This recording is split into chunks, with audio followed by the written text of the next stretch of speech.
Hey everyone, welcome to class. So today we're talking about sovereignty.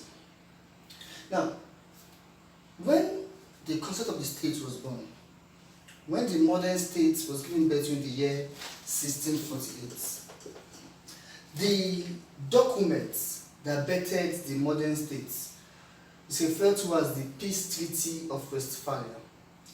That treaty made sure that for a political entity to qualify as a state, that entity compulsorily must have the elements of sovereignty. Therefore, the benchmark to qualify as a state, the basis for the formation of a state is sovereignty. So the very moment you remove sovereignty from the equation of a state, that political entity ceases to become a state. But it's important to note that sovereignty and the state is the relationship is mutually beneficial. No state, no sovereignty. No sovereignty, no state. So do not forget that the basis for a political entity to qualify to be referred to as a state is sovereignty. Now, the concept of sovereignty is popularly associated with a French philosopher and political writer in the name of JAMB. In 1576, JAMB wrote a book titled The 6 Books of the Republic. It was in that book that JAMB popularized, as it were, the concept of sovereignty. Now, the question is, what is sovereignty?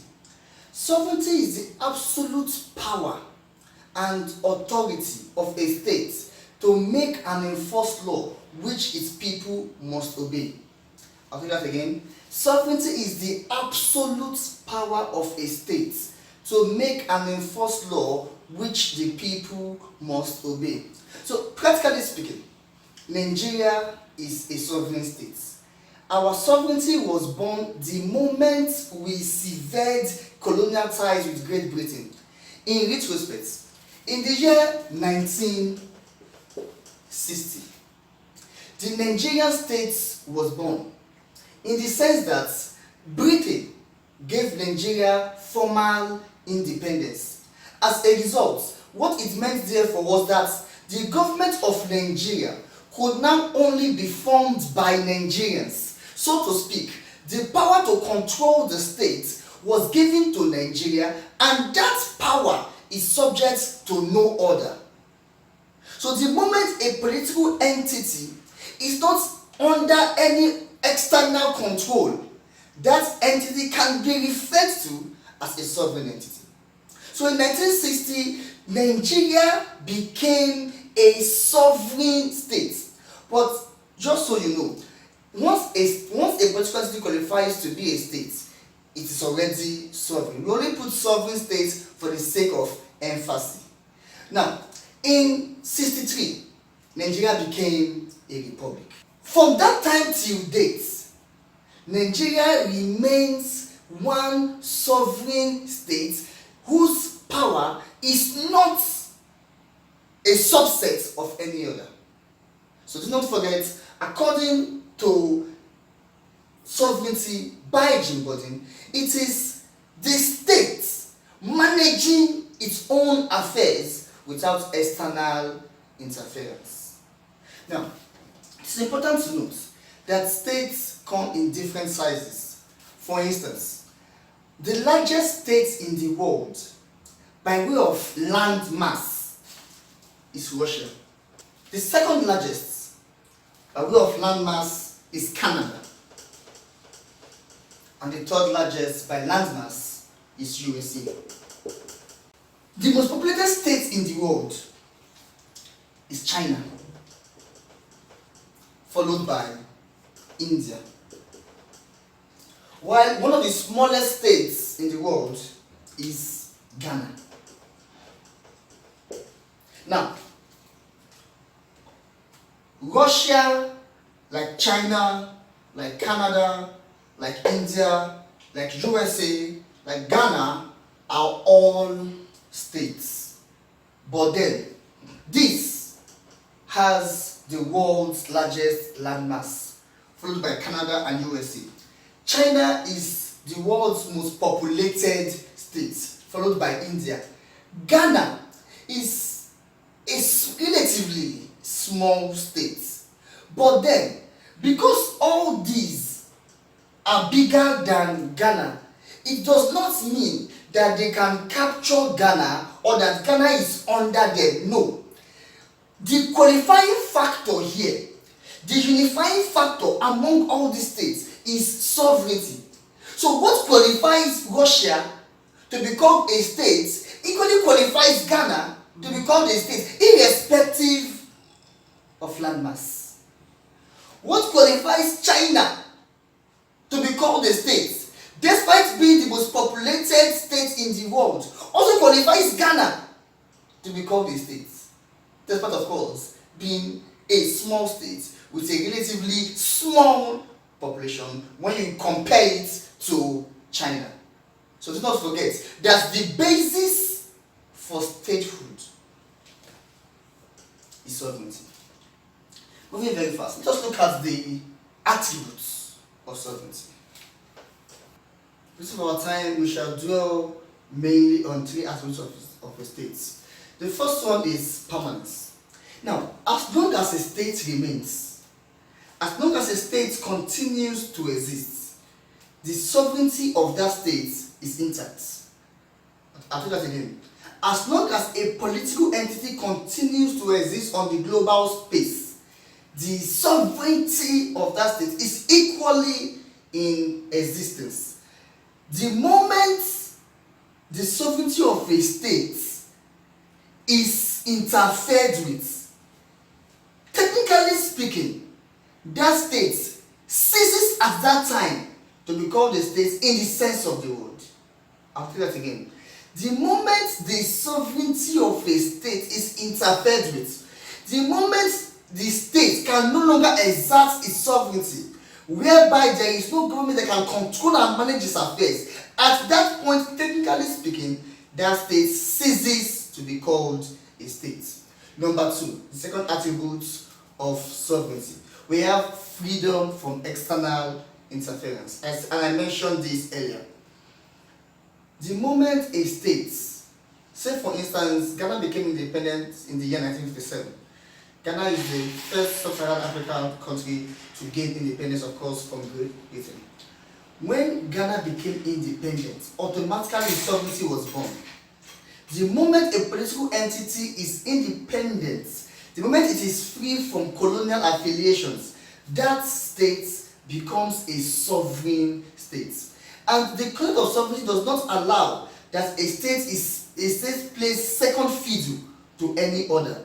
So do not forget that Nigeria, being a state, is sovereign and it is not responsible to any other state. It does not have to explain its actions to any other state.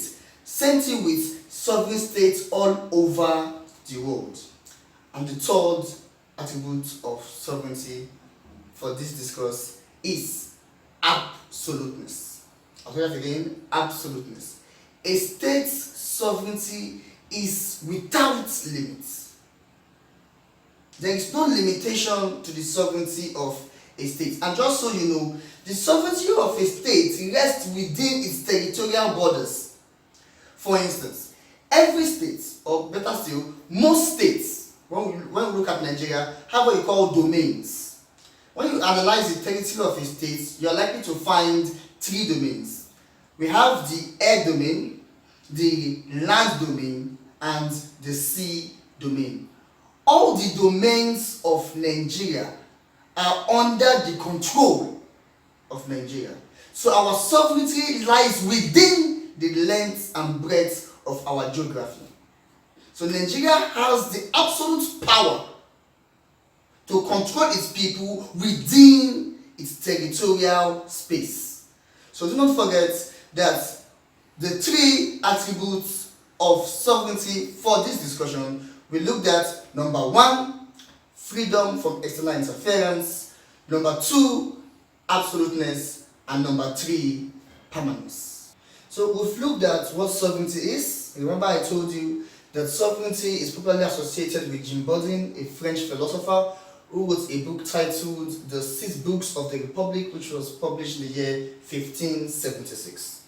And they also mentioned that the Peace Treaty of Westphalia made the benchmark for statehood to be sovereignty, which means that the qualifying factor for a thing or for a political entity to qualify as a state is that that political entity must be free from external interference.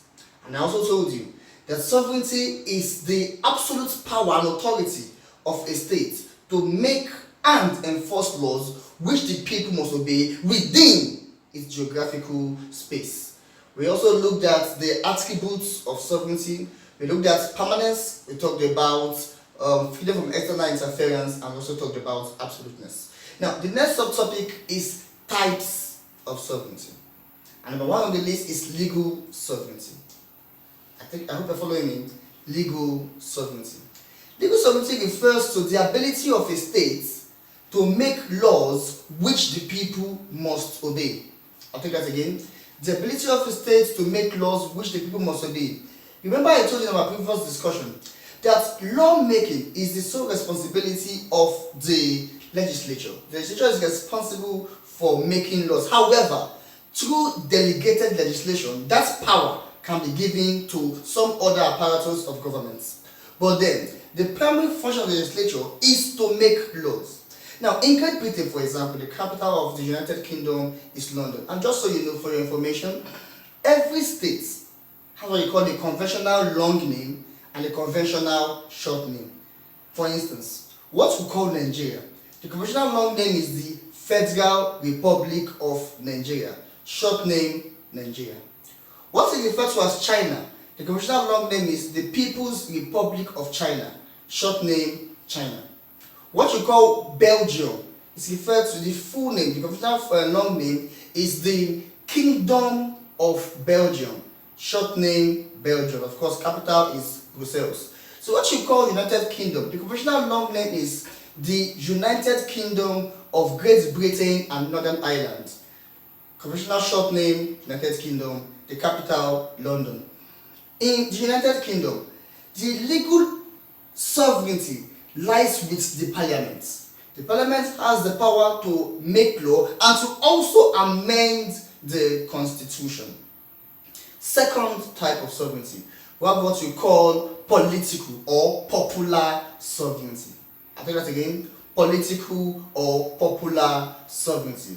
This is power vested on government to control the affairs of the state and control its people within its geographical space. The location of political sovereignty in a state resides with the people. So under exam condition, if you are asked, where does popular sovereignty or political sovereignty reside in a state? The answer to that is the people or the electorate, as it were. Number three, sovereignty. We have what you call de facto sovereignty. I'll take that again. De facto sovereignty. De facto sovereignty is a situation where elements within the state use the tool of coercion to compel obedience. I'll take that again.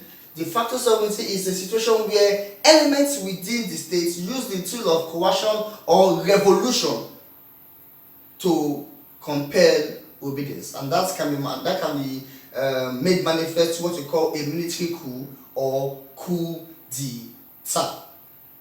The next sovereignty is what you call internal sovereignty. I'll take that again. Internal sovereignty.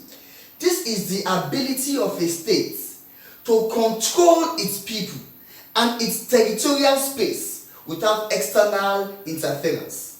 The political liberty of a state to control the people within its territorial space without external interference. And of course, once you have internal, there is bound to be, of course, you got the answer right, external. External sovereignty is the state existing as a sovereign territorial entity and participating in international relations. It is the state being accorded its rightful pride of place. You remember I told you earlier The state is a traditional player in international relations and it cannot be substituted. So ethnic sovereignty is other states giving the power of recognition to the existence of a state and according its rightful pride of place. I hope you've enjoyed this topic because I had fun teaching you. Thank you very much. See you later.